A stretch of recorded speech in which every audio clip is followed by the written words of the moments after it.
नमस्कार मित्रांनो, आज अमरापूरचं मैदान मित्रांनो काल पेट नाक्यावर पाऊस झाल्यामुळे आज अमरापूरला मैदान घेण्यात आलं आणि मित्रांनो सर्वांची चर्चा होती की घोडकरांचा सर्जा येणार का. पण मित्रांनो खरोखर एवढं मोठं मुंबईला असून पण आज आपल्या भागात घोडचा सर्जा आला.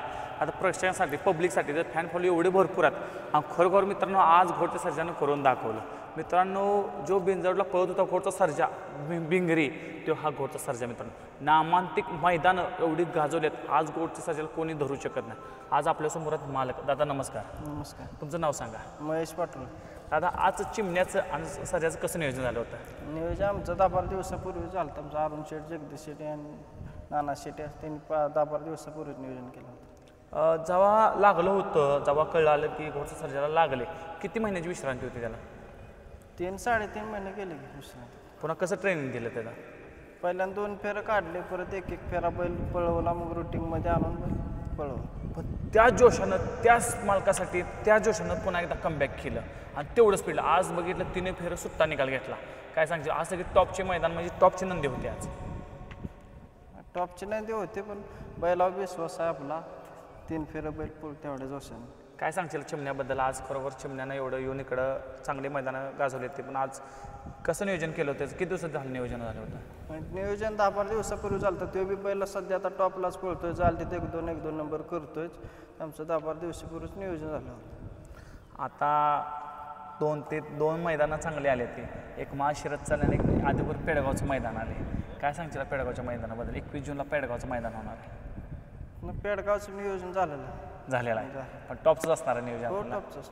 मित्रांनो बघा पेडगावचं मैदान झालेलं आहे नियोजन. मित्रांनो खरोखर आपल्या घोडचा सर्जा पुन्हा एकदा कमबॅक करताना दिसणार आहे. आणि खरोखर आज जेव्हा पाऊस पडला होता काय सिच्युएशन होते, काय होतं मनात?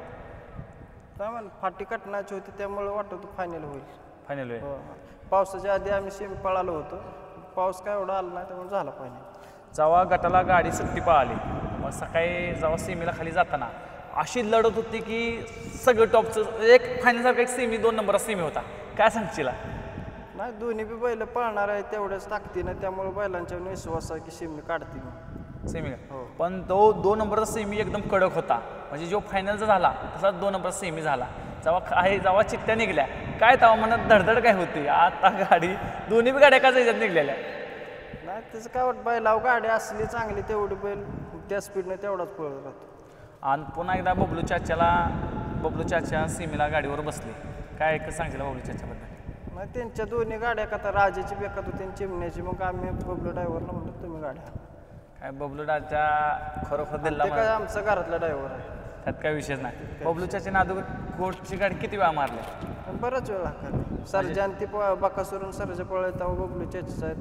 मुंबईत आणली बिनजोडला. बबलू चाचा स्पेशल माणूस आहे. हो मित्रांनो खरोखरच आज घोडचं सर्जानं आज सर्वांची मनं जिंकली. पुन्हा एकदा आपल्या अमरापूरच्या मैदानात 1 नंबरचा मानकरी झाला. खरोखर आता शुभेच्छा. तो आपल्याला ह्याच मैदान आपल्याला हिंद केसरीचं पुन्हा एकदा पेडगावचं मैदान बघायचं आहे. आता आपल्या चॅनलला 2 शब्द बोलला. तुमचं मनापासून धन्यवाद.